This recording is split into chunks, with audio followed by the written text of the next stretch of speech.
There we go. Microphone. Microphone.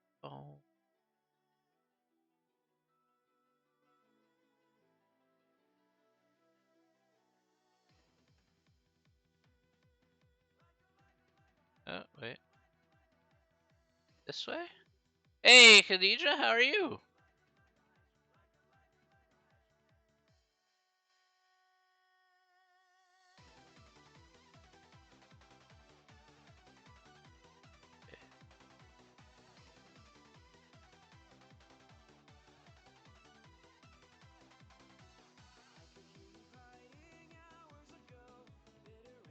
Alright, there we go. Perfect, perfect, perfect. Yuck, yuck, yuck, yuck. Alright. Go to this screen here. Okay. Okay, there we go. Yes, yes, yes. Hello, hello, hello, everybody. Welcome back. Welcome back, everybody. Hope everybody's doing okay. Alright. You're okay? Well, good. I'm glad you're okay. Um, no, it's noontime already. I don't know if you're tired. Hopefully you got up a little bit earlier there, Khadija. Hopefully you did. I don't know if you did, but if you did, good.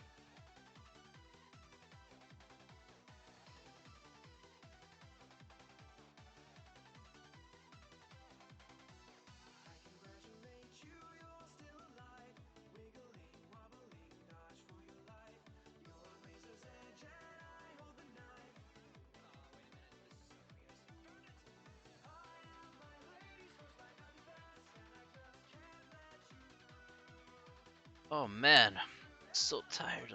Just rolled out of bed and turned on your Chromebook.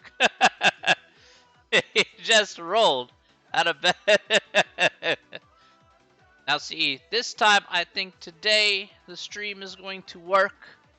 Okay, I'm confident the stream will work today, that we will not crash like yesterday. So hopefully, question mark, I made some more changes to the stream stuff there. There we go. Hopefully we'll be alright. I literally woke up 3 minutes ago. Okay, well, um, what do I say to that? Oh yeah, I'm just gonna put you back to sleep because I'm teaching mathematics. That's what I'll say to that.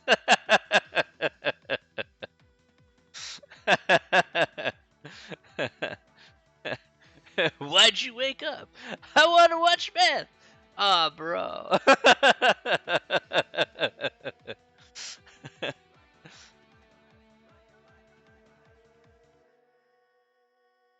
Hello, drinking green tea at the moment to keep awake. Oh, good, Jess. Yeah, green tea is a good way to keep awake. So I still have that same caffeine body drink. I'm gonna drink this today because I've been sitting in my fridge for a few days. Um, wait, cause I didn't want to not show up, and my mom would snitch. Wait, your mom would snitch to me. mm. like,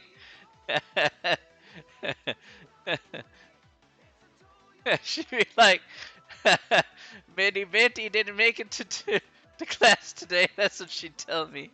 I'm like, oh, okay, no problem. I'm like, all right, cool. I'm glad you told me your daughter's attendance. She snitched to my dad. Oh, I don't know if your dad would get mad or not.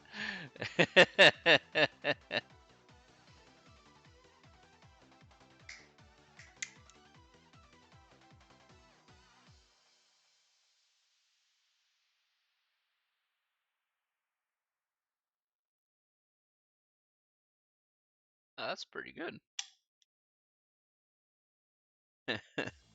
Oh man. Whew. All right. It's almost noontime here. We're getting ready for another rip-roaring day of math. Hopefully we're doing fantastic here. Nicholas, hello. Good morning / afternoon. Hopefully you're doing fantastic. I have a really bad headache. Did you take some, acetaminophen or Tylenol or naproxen or something? Hopefully you can get over said bad headache.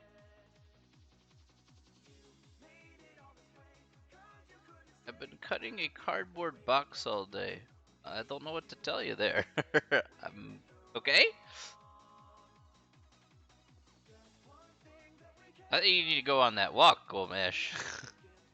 Will we be done with Chapter 7 this week? Yes. Yes. Fully expect to be done by tomorrow, actually, with Chapter 7 if we get through 7.2 here today. So we're doing 7. We did 7.1 yesterday. We're doing 7.2 here today. We'll be doing 7.3 tomorrow. At least that's the plan, anyway. It just depends on how fast we go over these examples. But yeah, it should be nothing crazy going on in terms of the material. We're plodding along here just fine. If you can believe it. If you can believe it, ladies and gentlemen. If you can believe there are 16 days to go for the end of the semester. 16 days. All right. You can believe that. We're already right close to 2 weeks to go before all this is over. It's kind of crazy. 16 days. Even I'm very surprised. Time has flown by this summer as fast as it has. 16 days to go. Mercy. Things go by very quick. That's about 12:01. We'll hopefully get a few more people in here. We a few more people in here. We got Khadija, Nicholas. Hopefully we'll get a couple more people that also here. Hopefully you can make yourselves known. If you're here, then we could get going. No problem. Jesse, Khadija, Nicholas. Anyone else in the chat there? Besides, I know you go in chat, but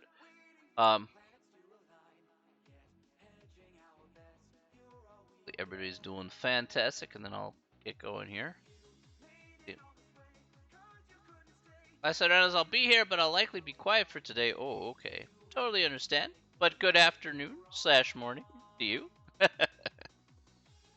That's perfectly fine, Lysanena. That is not a problem at all. You may choose to do so at any time. It's perfectly fine.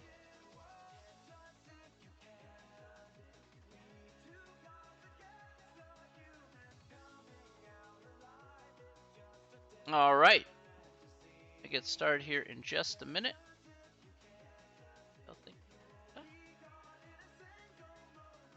That should be.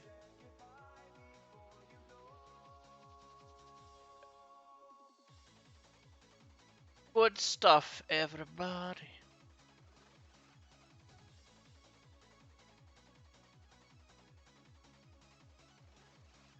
All right. All right, Gomesh, have a good one. We can do a poll for attendance for today. I mean, if you want, we could do a poll. Sure.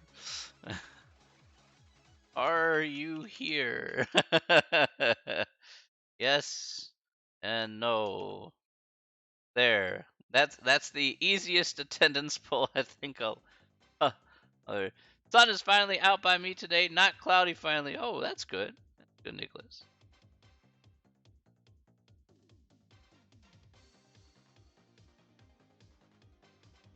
See how many people are here. I know. Well, that means you are.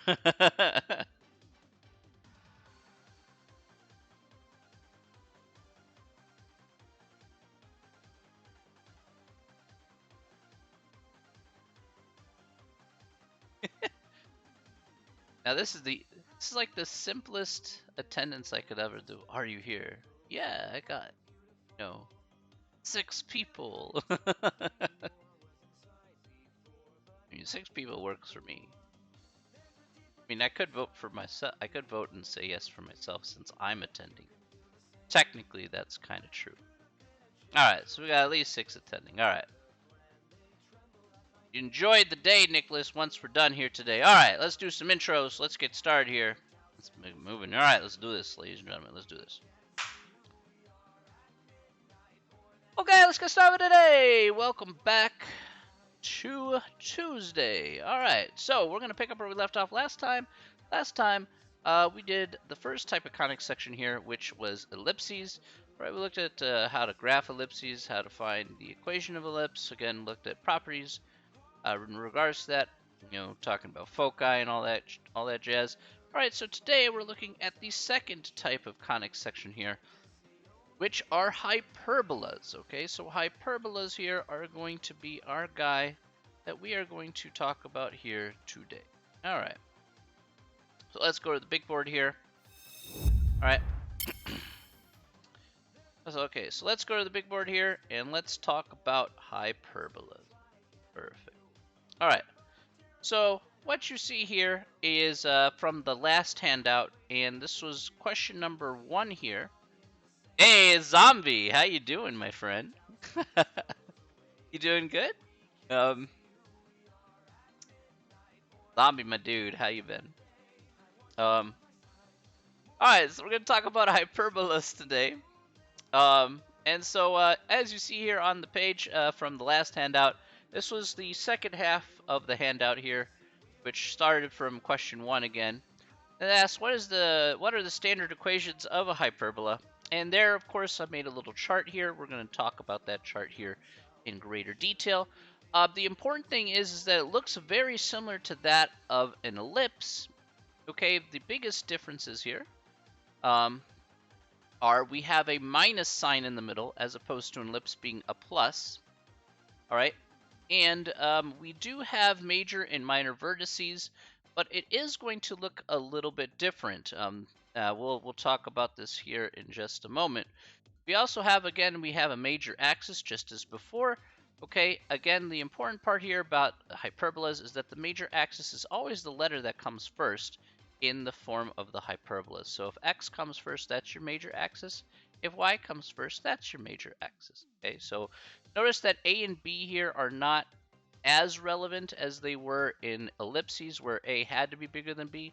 In this case, a comes first and b comes second. Okay, so that's the difference. I've been good. How about you? Yeah, I've been doing very good, Zombie. Been doing very, very good. I hope you've been doing good, my friend. I hope it's been pretty chill with you. I've been having a fantastic time doing the things of a mathematics. I ain't gonna lie. All right. So, what I do want to point out here is exactly how are we going to go ahead and how do we go ahead and take a look at what these hyperbolas look like. So hyperbolas are going to come in 2 shapes. So let's talk about each one here. Let's talk about the shape here because obviously I don't have space for the shape there on a sheet of paper like so. What I do would have it on the paint tool here, which I can now use again without hopefully crashing my computer. Question mark, question mark. All right, so let's say the major axis here. Go with the major axis. Let's say the major axis here is going to be the x-axis. Okay, let's say it's the x-axis here. The x-axis here, the hyperbola is going to look like this, where you have a curve on each side. Okay, just like so. So this is the generic shape of a hyperbola. Looks something akin to this, right? If the major axis is the y-axis, again, then this is what it looks like. Okay, so you have this and you got that. So that's essentially what the x-axis and the y-axis look like here in this particular instance, as in terms of the general shape of those hyperbolas. So at least you have a good vague representation of what it's going to look like at the end of the problem. If you have to go and graph it, you already know what the expectation is. You just have to put the pieces together and, of course, draw an accurate picture when you have all of them. All right, which we're going to go ahead and explore. Okay.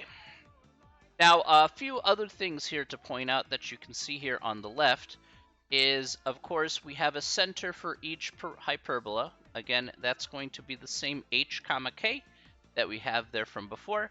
Again, our major minor axes. Now, we are going to talk about these vertices in greater detail because they will have significant meanings here, most definitely. Okay, so they're going to definitely have significant meanings, right? And we'll take a look at how they're going to factor into our graphing. We are also going to find foci here for these hyperbola. We'll discuss that here at the end here, so I'm going to reserve this question. Again, you can clearly see what's going to go on here, but there is one fundamental difference between the foci of what we talked about here yesterday and what we talk about here today, and I'll point that out here if you haven't seen so already. Okay, so in this instance here, let's go ahead and take a look on how we graph hyperbolas here and how we put them together. Now, in this instance, there's going to be 9 steps on how we put that together. So, 9 steps, technically there doesn't need to be 9 steps. I just broke it down one piece at a time to make it easier to go ahead and do. So let's go ahead and look at an example, put it together, see what we have. All right. Examples time. All right. Start off with something easy, and then we'll work our way up once again. Working our way up here.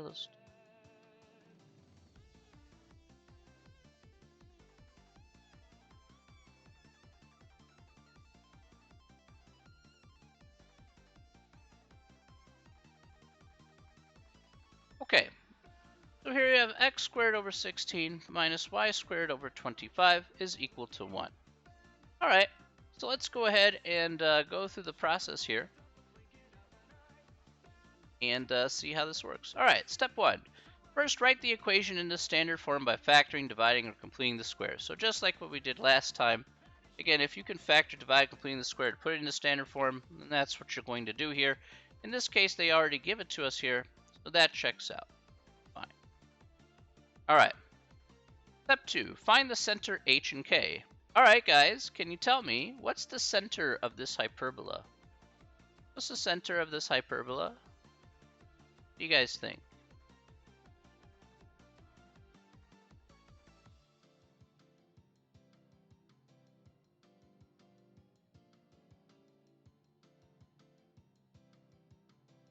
Oh, Brian, you fell for the same trick. I asked this question yesterday, my dude. You see, that's why I ask. Ho ho.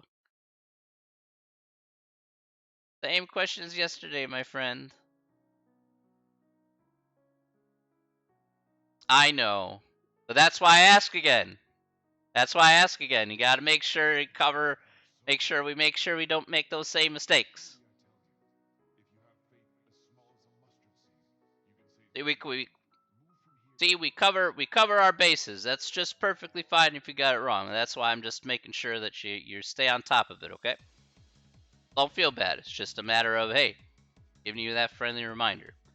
0, 0 is correct. So remember that x squared here can be rewritten as x, I swear I'm going to have to move ahead someday. X squared here is equal to x minus 0. Okay. So that is what it is. Okay, so remember, this is going to be our center here. Will be 0, 0.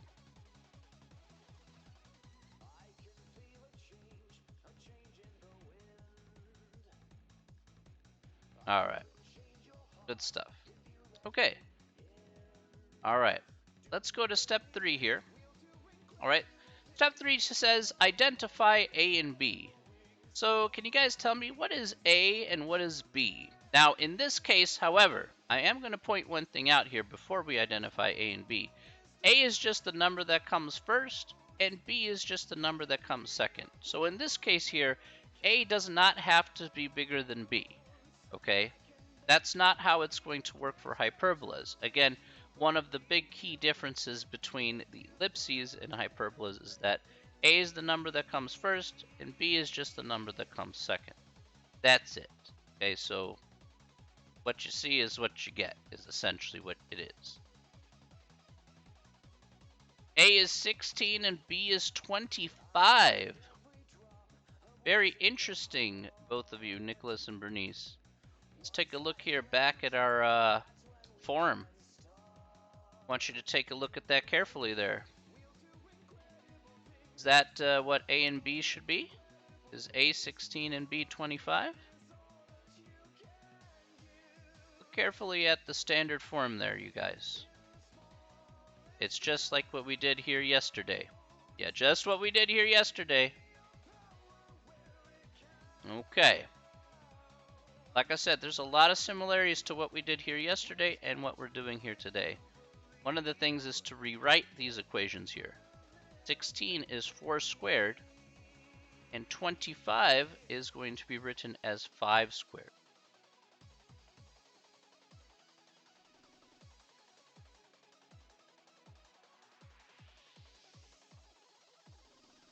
All right. So if it helps, again, rewrite the equation so that way maybe seeing x and y, or A and B are significantly easier. So A here is 4, and B here is 5. All right, good stuff. All right, these numbers, that's just the number that came first, and that's the number that came second. Fine. Fair enough. All right. Let's move forward. Step 4. Okay. Step 4 says, let's go. Step 4 says identify the major and minor axes. All right, so let's do that. What is the major axis here? First of all, let's find the major axis. Can you guys tell me what is the major axis according to this problem?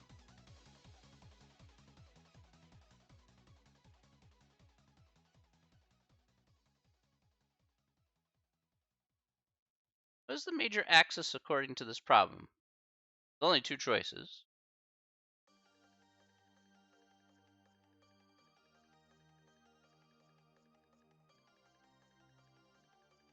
The y-axis, okay.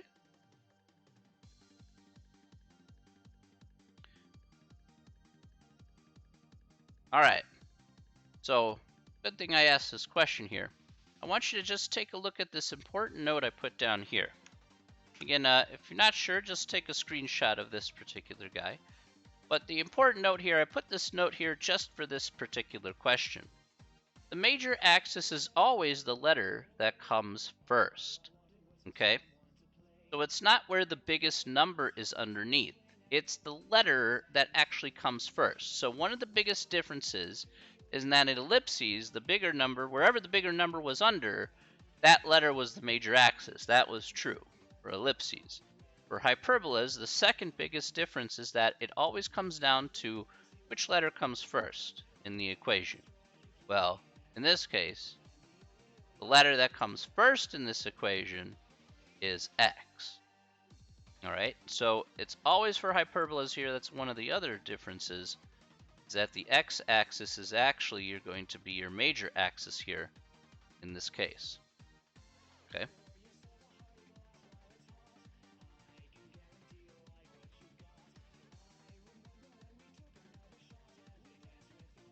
Yeah, so again, go back to the important note that I just underlined here.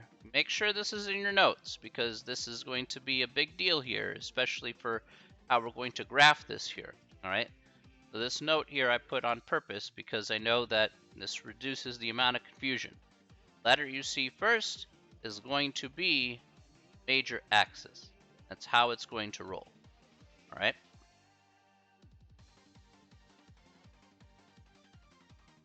So it's the easiest way to remember what your major axis is at the end of the day. No difference.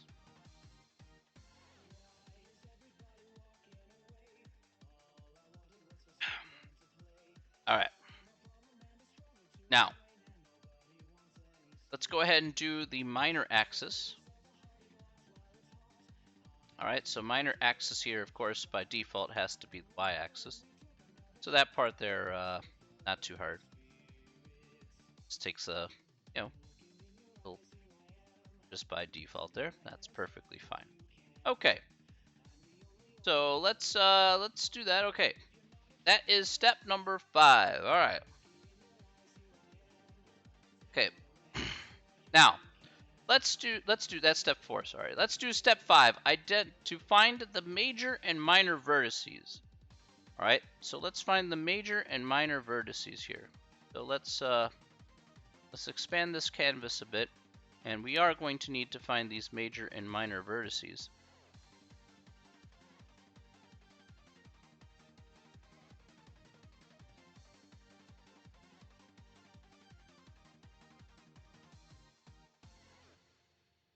Okay.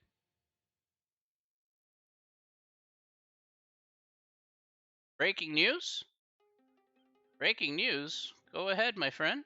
What is this breaking news you would like to say? But chimp.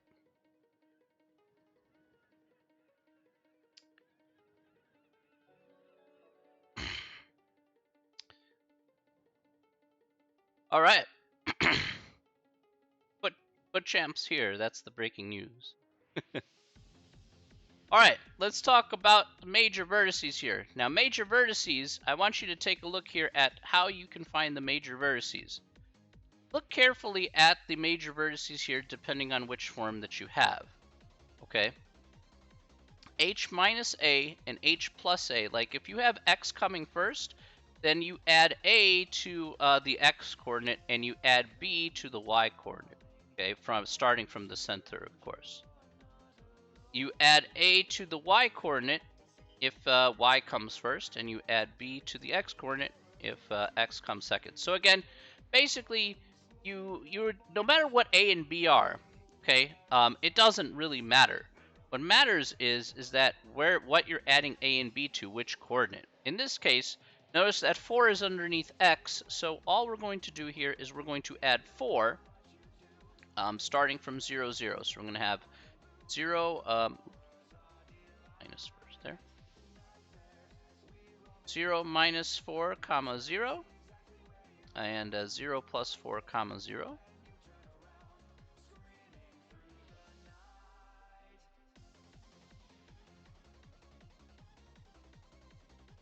Yes, FootChamp, you said that before. You gotta follow through, my dude. Alright. Alright, so you have minus 4 comma 0 and 4 comma 0. Oh, nice. Now you can play FIFA 21 on the PS5. There you go. Alright. I don't think I'll buy a PS5, to be perfectly honest. Besides, waiting for that thing takes forever. I bet it took you forever to finally wait for that. Alright, so that is going to be our 2 major vertices there. Our minor vertices, again, notice the 5 is underneath the Y, so we're going to add and subtract 5 from the Y coordinate from the center. We have 0, comma 0 minus 5. I'm going to need a little more space for that. Temperature there. And 0, comma 0 plus 5. Okay. So here we're going to get 0, comma minus 5. And 0, comma positive 5. Okay, so we have our major vertices at negative 4, comma 0, 4, comma 0. 0, comma minus 5, and 0, comma 0, comma 5, and 0, comma minus 5. Alright. So now you're probably wondering, what are we going to be doing with these major and minor vertices? Well, let's go ahead and take a look there at this one. Step 6. This is step 5. Alright. Sister Order 2 got one canceled. That me and my dad have the one that wasn't canceled. Until next year, personally. Nice. Very nice. Nice, FootChamp. I'm happy you got one, my man. It's hard to get one, I know. But I'm happy that you got one. Alright. Do need to do this next step here. This step is actually pretty important. Alright. This next step may not make a whole lot of sense, but I am going to put this here. Oh, I missed that. Landalorian, thank you very much for the follow. Appreciate that. All All right, let's look at step 6 here. Step 6 says, using the vertices found in the previous step, draw an invisible box connecting all 4 points. Now, you're probably saying an invisible box connecting all 4 points. Now, this invisible box will be like a dotted box. So invisible slash dotted, basically, is kind of what I'm saying here to talk about a box there. Now, you're probably wondering how that's going to work. Okay. Now, I'm going to show you how this is going to work here specifically for this step. Okay, and then we'll go a little slower after that. So let's put in all of these guys. 1, 2, 4. 4.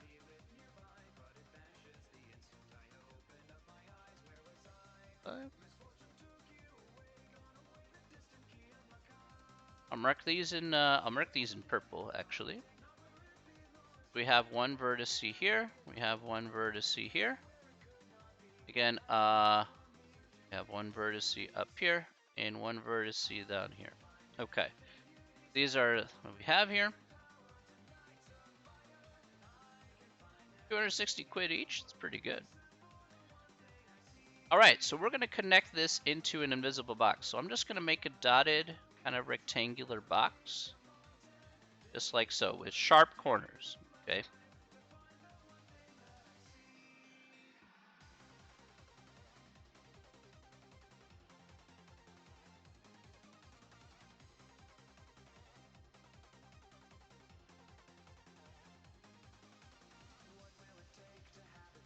Okay.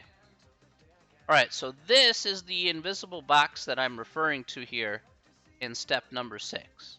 I need to make this kind of dotted slash invisible box. Oh, hey, Gemma, how we doing? Doing good. What Champ got his PS5. We're doing hyperbolas, and it's been pretty fantastic. Are there any questions? Any questions so far?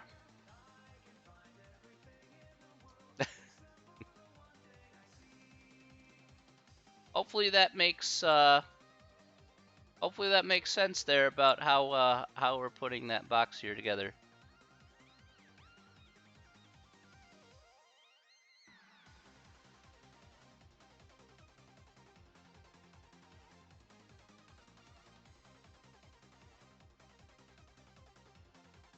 Questions?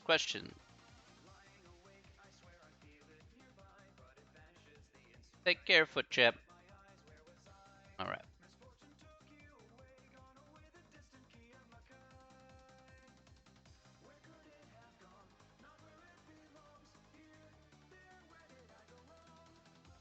And be sure that everybody's got everything down here before I move forward. Is everybody pretty kosher with that? I can, yes. Right now I gotta do some college algebra here, my dude. All good? Alright. Okay, so we've constructed our quote-unquote invisible box here so far for our hyperbola. Okay, so let's talk about what we're going to be doing here next. In a hyperbola, there are going to be asymptotes here. Okay, so let's go to step 7. Step 7 says draw the asymptotes of the hyperbola by going across the diagonals of the invisible box found in step number 6. All right, so we're going to go across the diagonals here in this instance. All right, remember that the major axis here is the x-axis. So remember the shape of this graph here. The shape is going to look something akin to this, okay? So if you need to draw the generic shape, make sure you draw the generic shape, all right? Can we do English maths sometime? Yeah, sure, absolutely. Absolutely, that can certainly be arranged. All right, so we're gonna just put across here in this next step. We're gonna go through the center here. Actually, you know what? I probably need to put this in a different color. It's in put this in blue here. I just want to highlight this going through the center here. So cuts through the center, goes through the diagonal here. Okay, so this is like the first asymptote here. There's a couple parts here to the hyperbola here that we kind of have to know. Okay, so there we go. You drew from diagonal to diagonal here in this invisible box that we went ahead and put together here, and found and have this respectively, just like so. Okay, so far so good. All right. Finally, here in step 8, we draw the hyperbola according to the major axis. So remember that generic shape that we have here. Okay, so let's go back here. The generic shape should look like this because our major axis here was the x-axis. So if we draw this out here, and we'll draw this in red, all right, these two guys here, again, will reflect the vertices of these two kind of elongated parabolas. So again, this kind of goes out here, this kind of comes down, this kind of goes out here toward this asymptote. Again, an asymptote is like that line. The graph gets really, really close to, doesn't quite touch. Okay, so, and there we go. That is going to be our hyperbola here for our particular equation. All right, so there we have it. Are there any questions about that so far?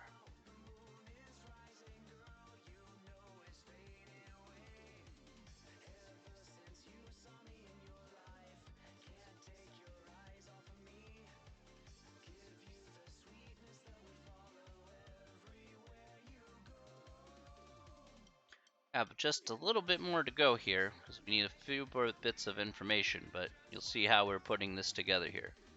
So, not quite there yet, but we're getting there.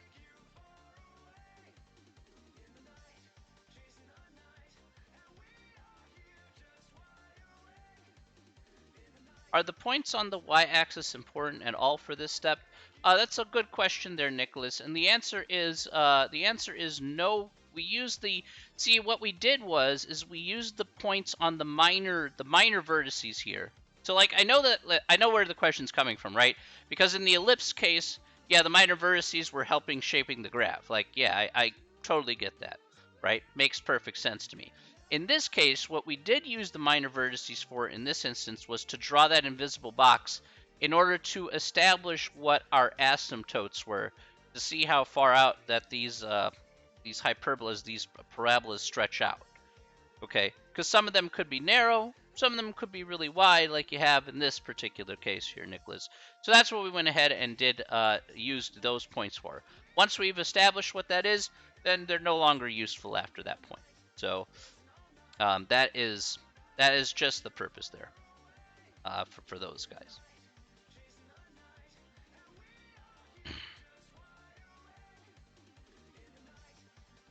So just need to use it as a little tool kind of in the middle of the way and be like, perfect, that's what we got here. Now, we need to find 2 more pieces of information here because we're not quite done yet. You're like, yeah, that's the graph, and that's all good. Good stuff, 100%, everybody's on board, nobody smells. All right? But we need a little bit more to go. All right? Now, the reason why is because just like we had for an ellipse, one of the things that we discussed here with an ellipse is that we talked about foci. All right? In this case, we are also going to find foci here, but we are also going to find, besides foci, we're also going to go ahead and find out the asymptotes that we have here on this hyperbola. Let's go ahead and at least find that as well. We've done step 7 and 8 here. So now we're going to go ahead. This is step 6 and step 7 and step 8. Let's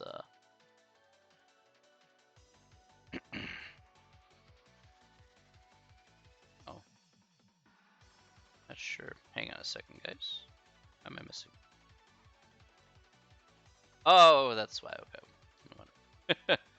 Like I'm missing it. Okay. Step 7, step 8. We're done with those.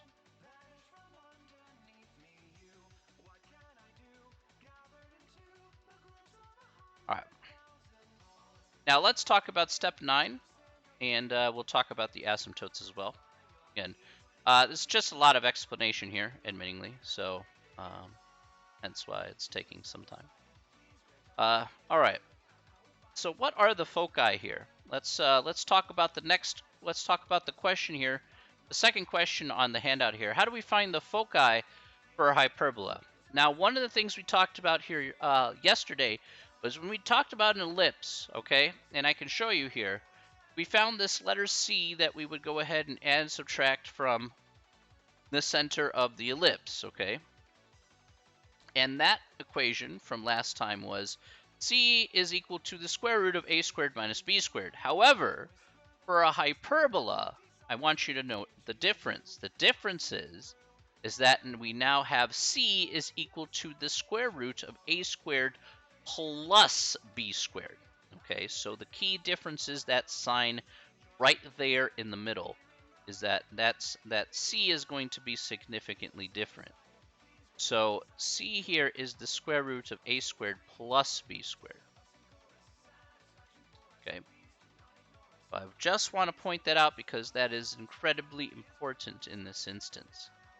So a squared here and b squared, fairly simple to do. Here we had a was 4 and b was 5. And just use your previous results there, or whatever. And this is equal to the square root of 16 plus 25, which is equal to the square root of 41. Okay?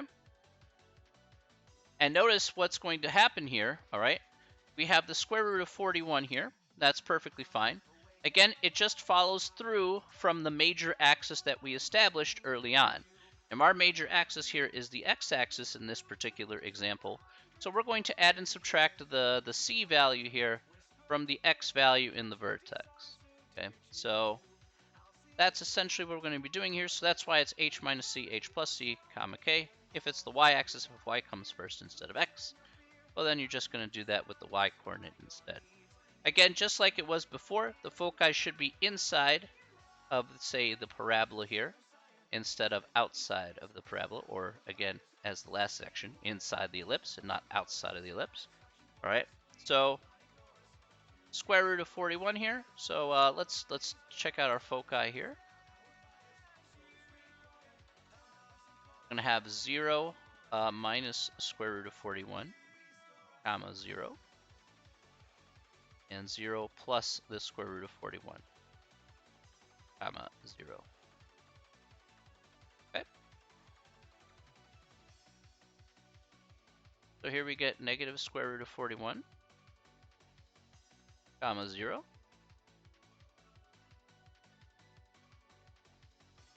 And positive square root of 41, comma 0. Now, if you were to do square root of 41 as a number, okay, that's going to be like 6.4, you know, whatever, as a decimal, it's like whatever. But where would the foci be located if it's like 6.4, for example, like in this case? The foci here, this is like 1, 2, 3, 4, 5. 1, 2, 3, 4. So it would be like maybe right about here-ish. This is the foci, again, inside of the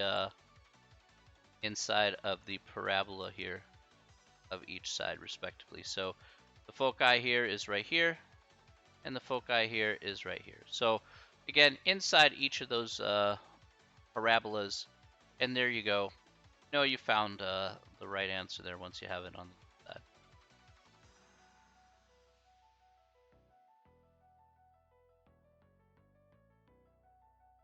Okay. Questions about the foci there before we move forward? Questions?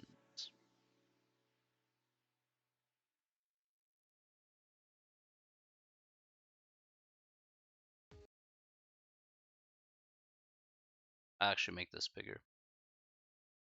That way you guys can see that. There we are.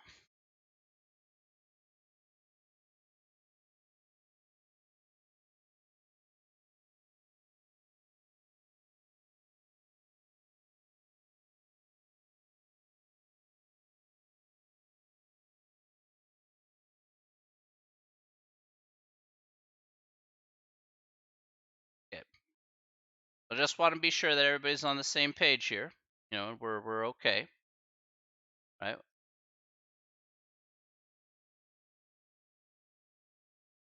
All right. So plus and minus isn't. Oh, yeah. That's a good point. The answer is yes. You are still going to do plus or minus anyway, because you need to add and subtract from the proper coordinate there, Jess. But if you want me to write that down, I certainly can. That is not a problem at all. In this case here, I kind of thought that this was, again, kind of implied, but kind of implied because of how you actually have to figure out the foci, but we'll put plus minus is in.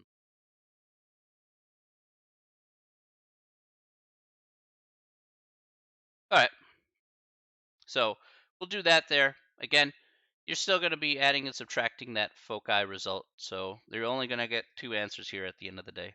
So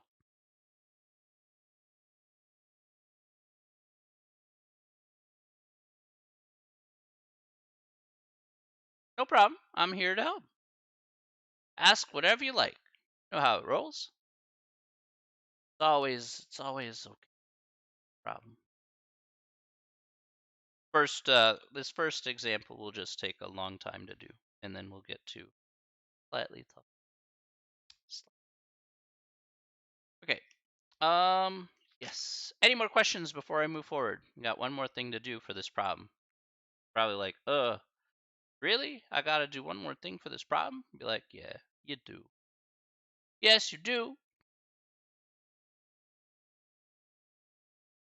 No further questions. Jess is like, no further questions, Your Honor. Okay.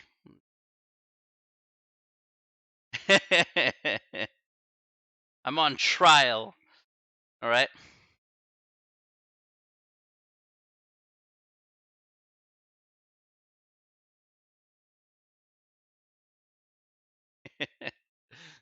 All right.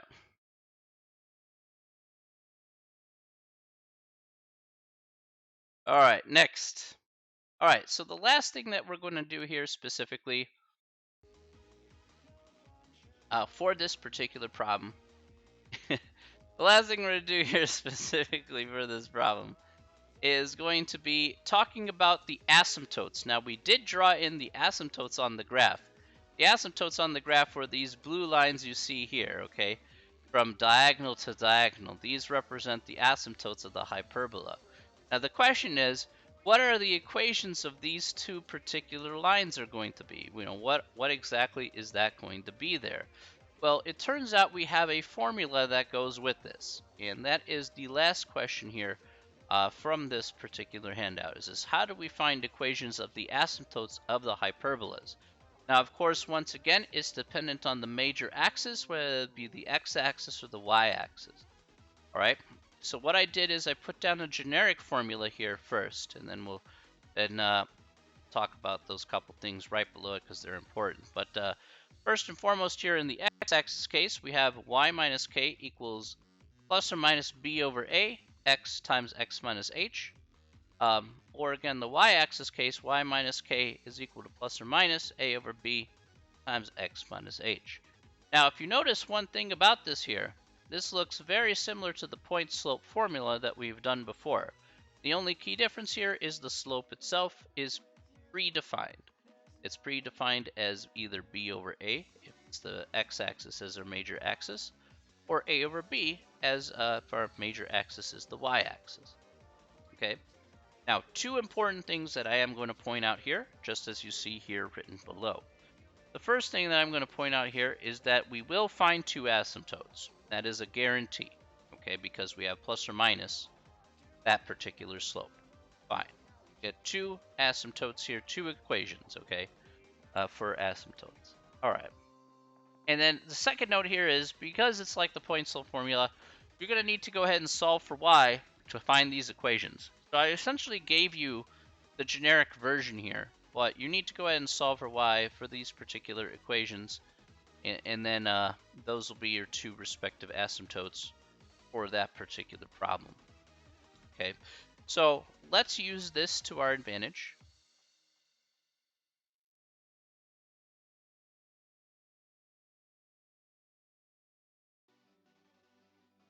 All right, so let's find the equations of the asymptotes here in this particular instance.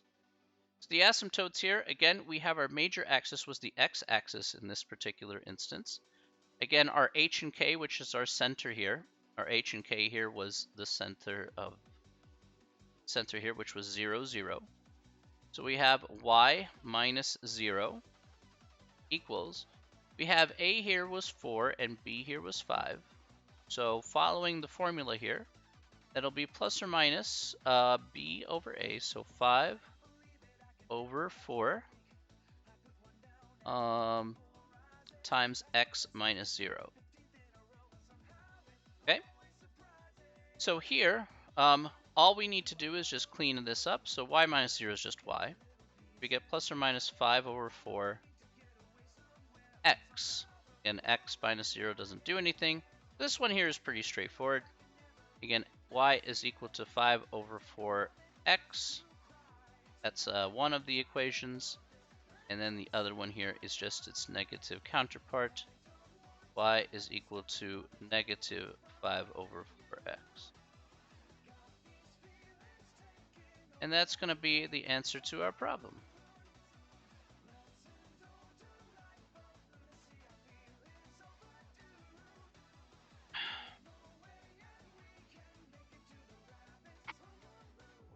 All right. So those are our two equations of our asymptotes here for this particular problem. Okay. All right, and that is all the pieces to the puzzle we have now effectively found. So we've graphed it, went ahead and found our major vertices. Okay. We went ahead and found our foci. Okay, we went ahead and found our asymptotes as well, the equation of our asymptotes. So all those little steps are all put together and all culminated in this one grand result. All right, and that's the end of that first example. It takes a lot to explain things through, I understand, but again, important so that way we go through every detail. And then hopefully that the other problems here won't be as bad now that we have a pretty good grasp of, or a pretty decent grasp, I should say, of at least the basic understanding. All right. Any questions so far?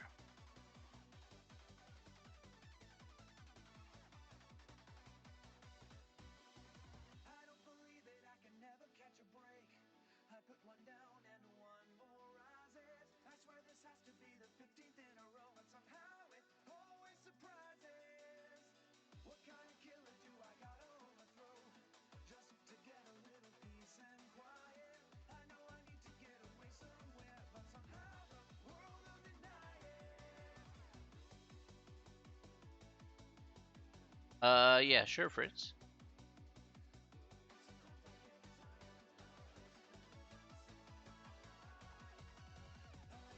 There you go. I'm assuming